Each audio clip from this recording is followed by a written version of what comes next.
Ce qui concerne l'épidémiologie du Covid chez les diabétiques, on a des données qui sont simplement celles publiées jusqu'à présent par les équipes chinoises, puis italiennes et puis américaines aussi, qui sont très spécifiques des patients en situation sévère, où là, effectivement, la proportion des patients diabétiques est élevée, puisque ça varie de 20 à 35-40% dans l'étude, par exemple, j'ai quelques patients qui étaient des patients des résidents d'une maison de retraite à Seattle où il y a eu une épidémie du Covid. Donc une proportion importante. Et ces analyses ne sont pas multivariées, puisqu'on sait bien qu'ils sont également plus âgés, avec d'autres comorbidités, et donc on ne sait pas ce qui l'emporte. Pour l'instant, ce qu'on sait donc, c'est que diabète, oui, non, c'est plus fréquent. Et évidemment, c'est un peu court pour nous autres et puis pour les patients. On ne sait rien de l'effet du type du diabète, type 1, type 2, est-ce que c'est la même chose? On ne sait rien de l'équilibre glycémique non plus. La recommandation va être évidemment de favoriser un bon équilibre glycémique pendant cette période de confinement. On ne sait pas si on va changer grand-chose. Concernant le type de diabète, le microsondage que j'ai pu faire avec des collègues à travers la France, c'est qu'il y a vraiment très peu de cas de diabétiques de type 1 dans des situations très sévères qui sont remontés à leurs oreilles, et ce qui est plutôt rassurant pour ce type de diabète. Ce que disent les collègues infectiologues, c'est l'IMC est aussi très associé, des profils d'insulinorésistance très associés avec l'hospitalisation, donc avec la sévérité.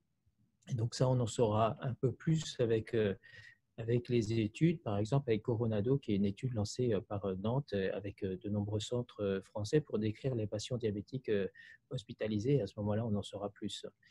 En ce qui concerne le risque de développer d'attraper le virus, de développer le Covid, là, il n'y a aucune espèce d'indication que les diabétiques sont plus à risque. S'ils sont plus à risque de quelque chose, c'est des formes sévères.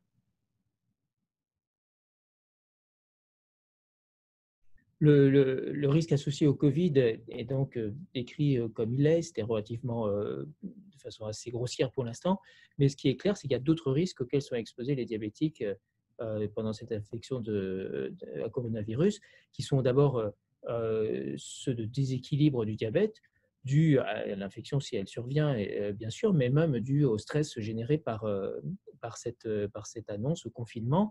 D'autant que depuis l'annonce du président de la République le 12 mars, le fait que les diabétiques soient classés en gros à risque, il y a eu une anxiété énorme qui a été générée chez les patients qui, en plus, étant confinés, avaient le temps de gamberger là-dessus. Euh, Sur les plateaux télé, on entend parler en permanence de comorbidité, de diabète. Ah oui, un tel est mort, mais il était diabétique, comme si ça devenait une fatalité de mourir. Je pense qu'il y a beaucoup à faire sur rassurer les patients sur le fait que ben non, la plupart des diabétiques ne vont pas mourir et même ne feront sans doute pas la maladie du tout. Il y a un service à rendre à nos patients en la matière. Donc, déséquilibre du diabète, troubles anxieux massifs, tout ça, il faut que nous autres diabétologues, médecins qui nous occupons du diabète de ces patients, agissions là-dessus.